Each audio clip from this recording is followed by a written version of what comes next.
to A1R Psychic Radio here on Moonstruck TV with Amanda Hall, Psychic, all the way from the Gold Coast in Australia. What an interesting week it's been around the world. I mean, there's just so much going on with, China sort of flexing its muscles and telling the US that, your speaker shouldn't visit Taiwan, all those sort of wonderful events that we can all do without. But it's just an interesting time that we live in where everything is making the news cycle, isn't it? I mean, once upon a time, dignitaries could fly overseas and visit a country and it didn't cause all this hullabaloo that it does today. And it just makes me think that the world's gone crazy. We should be able to have diplomatic relations with countries that are in our stratosphere, that we shouldn't have to think twice before we step on a plane and go and represent your country. I mean, the world has gone mad. Anyway, on to the Simply Tarot card of the week. I've had my little soapbox moment. The Fool. Now, the Fool card is one of those very, very interesting cards because people look at this card and think, oh, I don't want to be a fool. I don't want to be somebody that's seen as being foolish.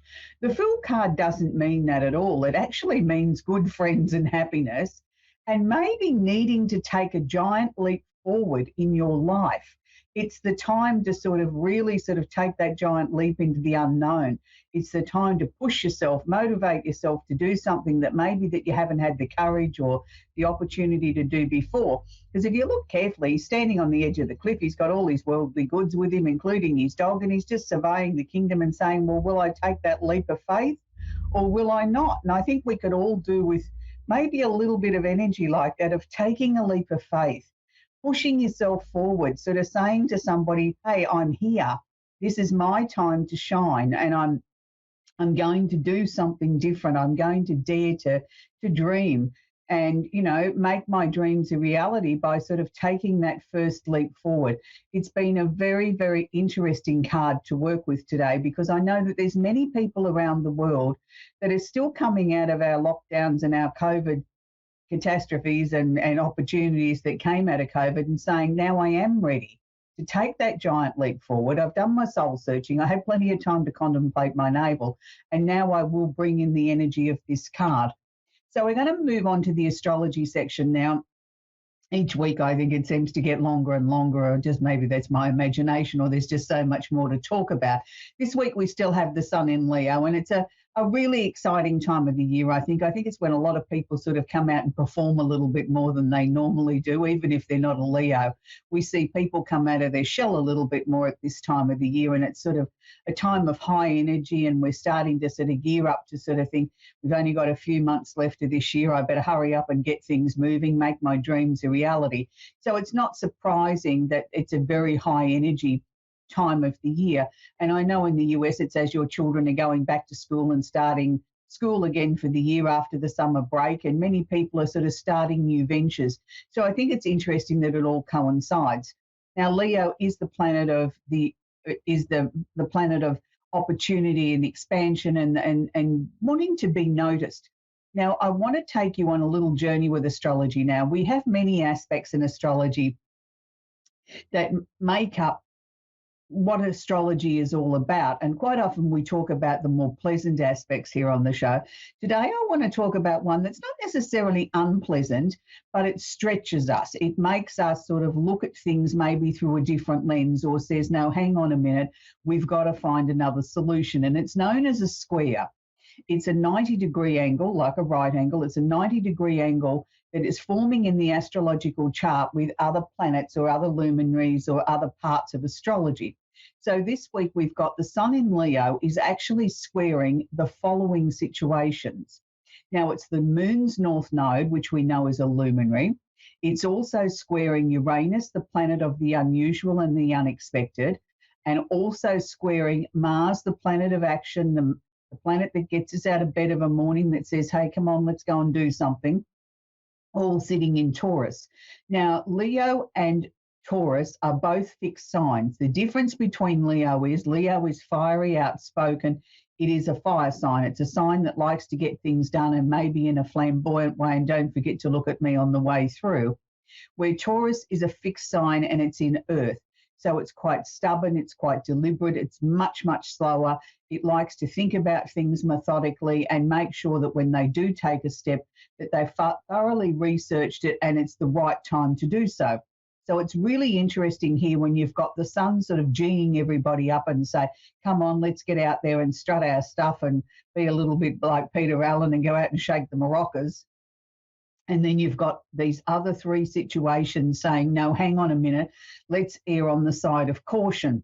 Now, when we see that the moon's north node is the first one that it's making the square to the sun, the north node is showing us the way forward. It's what we're supposed to be aspiring to do, or how we're hoping to achieve what it is that's in front of us at the moment.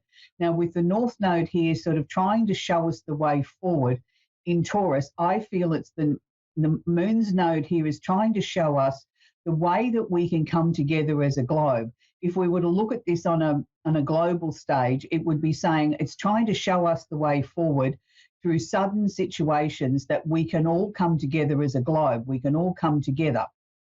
We don't necessarily have to create a war with Uranus sort of saying, you know, I'm going to flex my muscles a little bit here and sort of, you know, I'll throw the odd missile around the place and I'll show you that I'm ready for war, even if you're not. And if you don't do as I say, well, then that's what's going to happen. Now, that's on a world stage. If we want to look at this on a more personal level, the sun is telling us to get out there and shake our maracas, but also we're being advised here with the square to be a little bit more cautious. What is it that we're trying to achieve? What is our way forward? Where is it that we can achieve our highest pinnacle in life at the moment? There can be openings that can come out of nowhere with Uranus. It can be that bolt of lightning, that left of field situation, something we hadn't thought of, the job offer that comes out of nowhere, that inspiration, the light bulb moment that says, yes, yes, yes, you can do this. You've just got to find the way to make the doors fly open. And then you've got the energy and the drive of Mars here saying, well, it's about time, isn't it? I've given you all the energy. I've given you the openings. Now let's just get up off your tail and let's make it happen. Now, with all those planets sitting and the luminary sitting in Taurus, it means a time there where we can really start to look at our own personal finances, the things that are important to us on a personal level. It's a time that we can really bring our lives into some sort of balance and really lay down the foundation stones, I believe, for many, many years to come. So it's a time that none of us should waste at the moment, irrespective of what your star sign is. It's open to all of us. It just means it's slightly stronger for Leos and Tauruses, but for every other sign of the zodiac, the same equal opportunities are there. You've got to be the one that gets out there and sells yourself and says, hey, here I am. This is what I'm about. This is what I can offer you. Did you know that I was capable of doing X, Y, Z? Maybe not. Maybe you've forgotten. Maybe I wasn't at the top of your radar because I wasn't like the squeaky wheel. I wasn't getting the attention.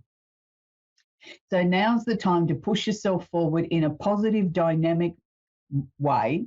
And don't be frightened to sort of stand up and say, hey, I have these abilities. I'm very capable and competent of bringing this, this, and this, and this to the table. Have you considered me for the next promotion?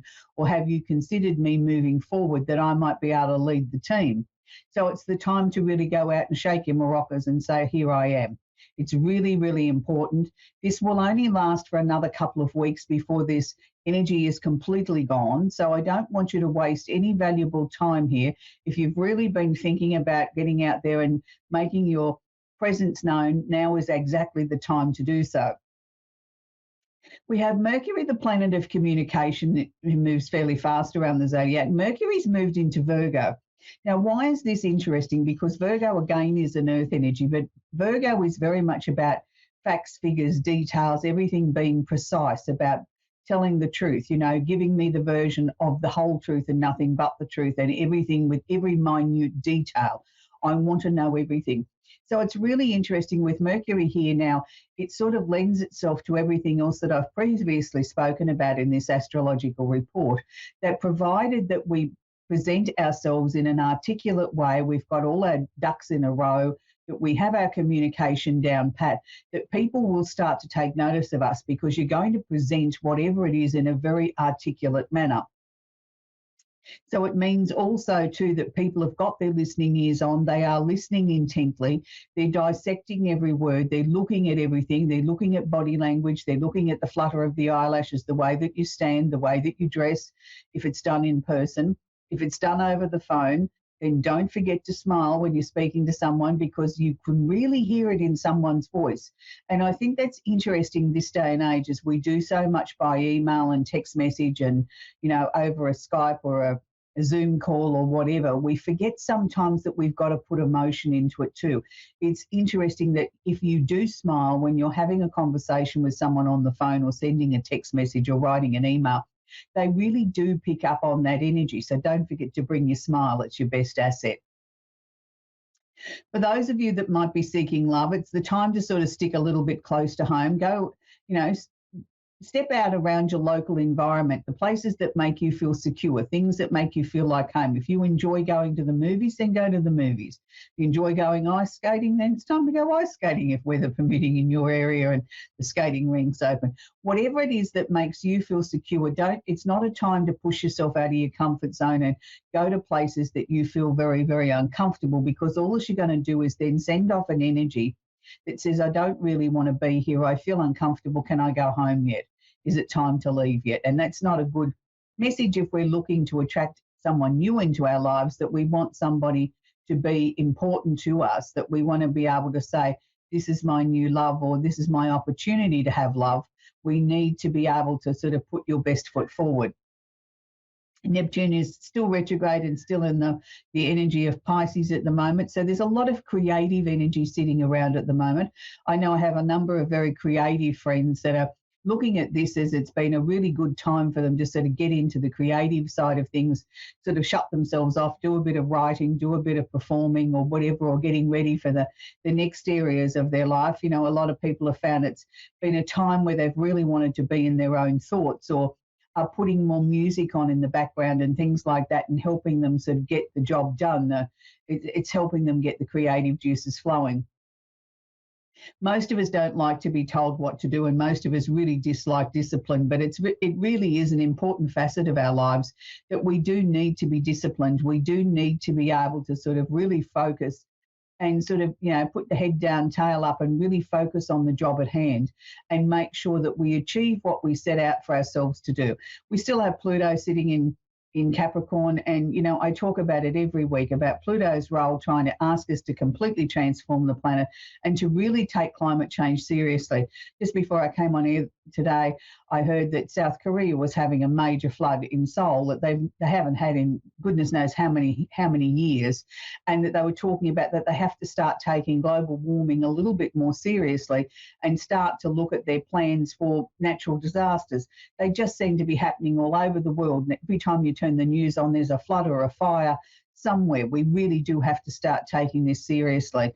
I know here in Australia our politicians are still fighting over what the percentages should be. I mean, instead of just getting on with the job and saying, okay, what can we do now? We've all got to work together, irrespective of the political party that you vote for. This is a collective problem. It's not, one side of politics versus the other. It's a whole. It's the whole of the country. It's the whole of the world that needs to get behind this now. We're going to have a chat with Marissa in San Francisco in California. Are you there, Marissa? Yes, I'm here. Hi. How are you? Hi. I'm good, thank you, sweetie. Do you have a question I can answer for you today, Marissa? I'm just curious on, I'm just so stuck on, where it is, how I want to move forward, career-wise and just, in general. So I guess that would be a question. Yep. Okay, Melissa, that's fine. It's really interesting that you're ready to move forward now, because as I was sort of connecting with you, they were showing me the symbol for endings, changes and transformation. So you're right on cue with actually sort of listening to your inner voice, or your psychic ability, or your spirit guides, whatever label that you want to put on it. It's there's no particular, I believe, correct title. It's what personally resonates with you. You are in a time of change. I want to say to you, I don't know that we've necessarily finally decided on what it is that you want to do career-wise. To me, they're showing me three potential options.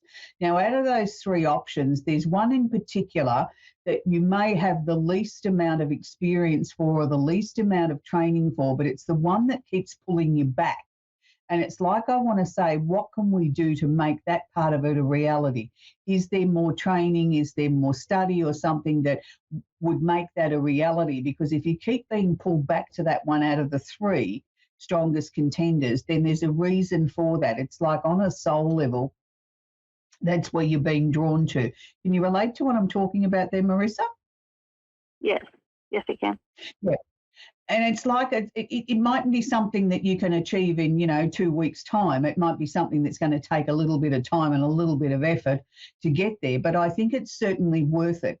The other thing that they were showing me too is that sometimes I think you're a little bit too tough on yourself, Marissa. There's been, like a lot of us in, during this period of, where the world's been in a pandemic, I think many of us have sort of taken the time to soul search and look at where am I going? What do I want?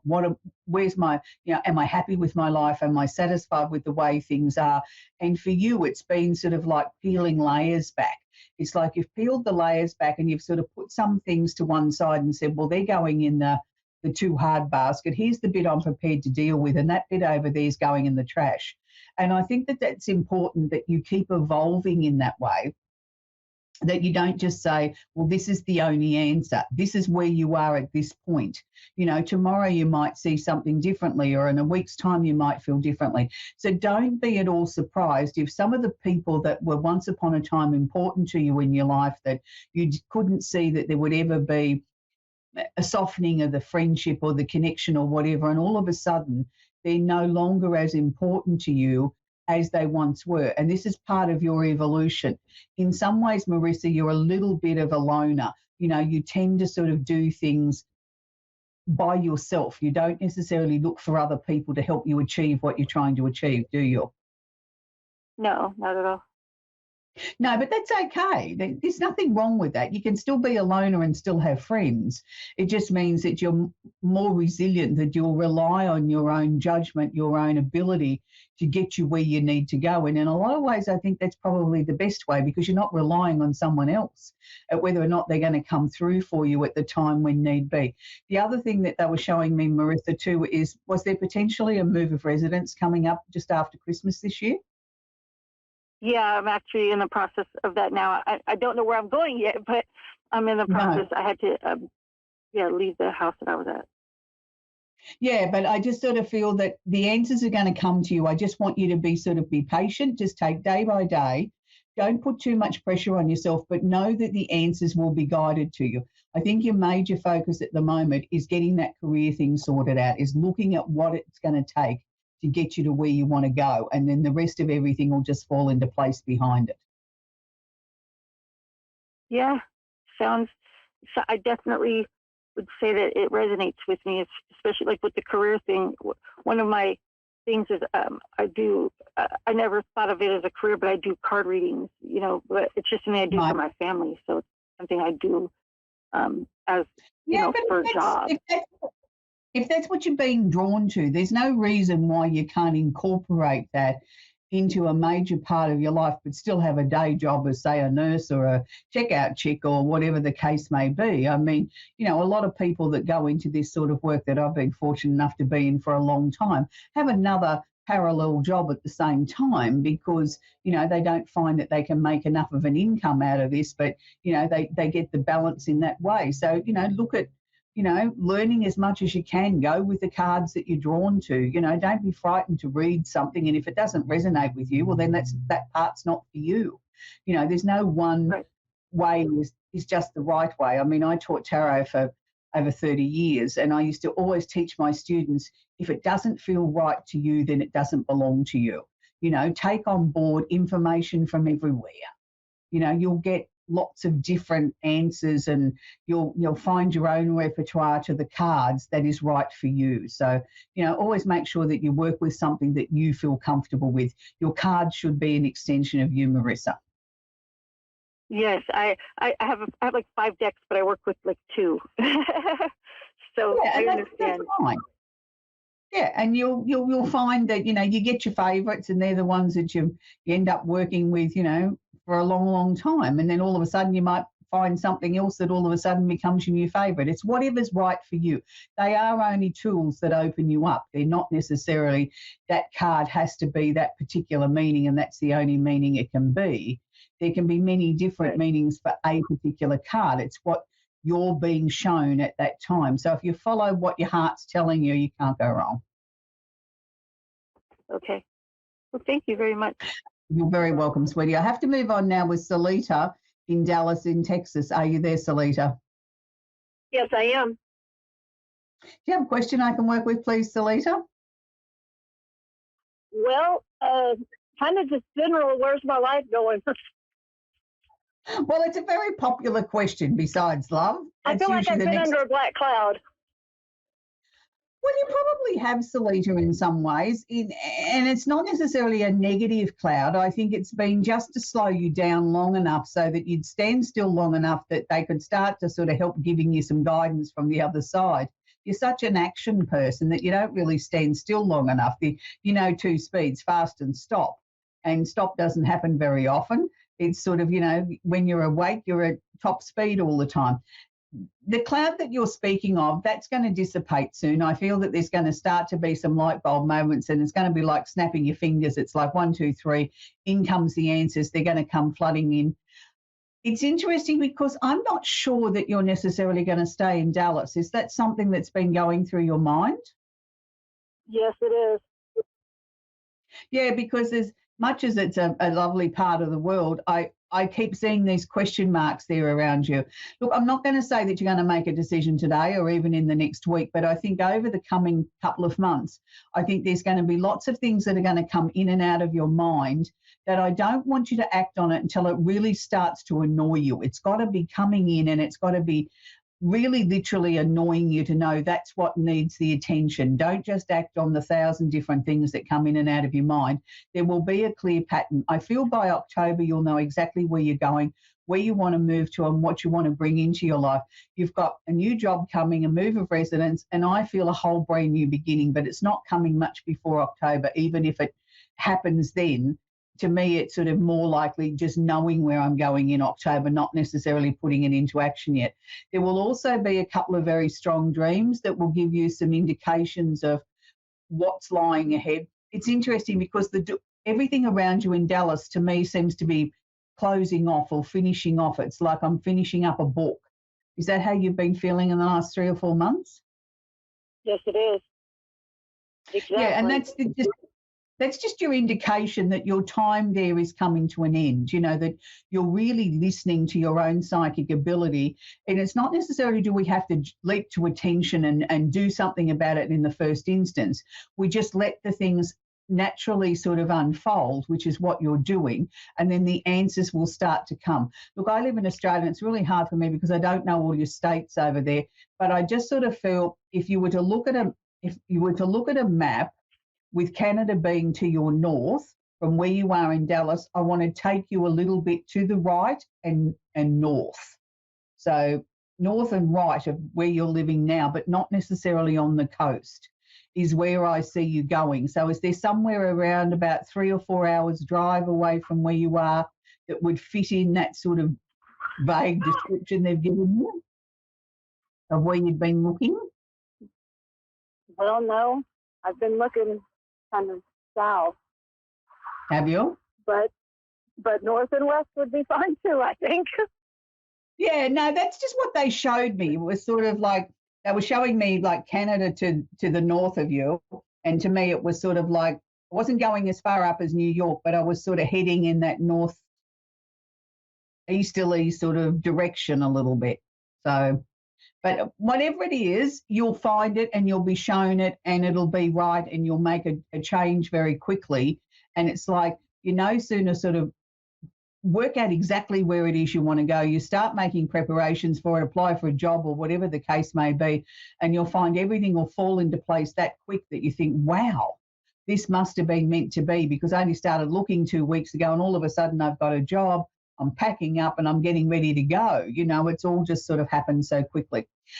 Just before I let you go, Salita, whatever you're doing health-wise, I want to say to you, keep going, because you seem to have made great progress with bringing your body back into balance. So not necessarily am I going to say more healthy. I'm just going to say that your body seems to be more in balance now than what it was. So was there something that you changed there earlier this year to sort of try and make yourself more healthy, give yourself more energy? Well, I actually had a couple surgeries not long ago, and ever since then, it's like everything's been better. Weight loss. Yeah, good. I've had weight loss. I've had a lot more energy. It's just been better. Good. Yeah, because I feel that that's going to continue on, and it's with this sort of like the balancing of the mind, body, and soul. It's like the next thing is the intuition's going to start to strengthen. You know, your own psychic ability. You'll just know things, and you know you've just got to act on those. Then anyway, Salida, we have to leave it there. We're at the end of the show. So it's been a very, very difficult week here in Australia this week. We've lost two amazing female icon singers here in Australia, Judith Durham from the Seekers. For a lot of people around the world, that goes way back into the 60s. She passed away a couple of days ago. And then yesterday, of course, we got the terribly sad news that Olivia Newton-John passed away. And here in Australia, Olivia was, well, we just claimed her as our own, even though she was born and bred in England. She's just one of the most amazing singers I've ever seen in concert. And, you know, I go back to the time of the Olympics with her and John Farnham singing that song, Dare to Dream, as one of the most beautiful, spectacular performances I've ever seen. But I think for most of us around the world, I think when we think of Olivia, we all tend to think of that amazing movie that came out in 1978 with John Travolta and her singing, You're the One That I Want. And I think that's probably just sticks with everybody. As far as Olivia, you think of her in those tight leather clothes that she had on, and she, you know, she's telling John Travolta, "You're the one that I want," in that amazing film. And I know in our household it was a movie that got worn out many, many times. It was my daughter's favourite. I don't know how many times I bought it on VHS and then on DVD, that it just seemed to be something that was always playing. So for all the Olivia Newton-John fans around the world and the Judith Durham fans from the Seekers, but this week I want to leave you with Olivia Newton-John and You're the One That I Want. Rest in peace, beautiful angel, and fly high.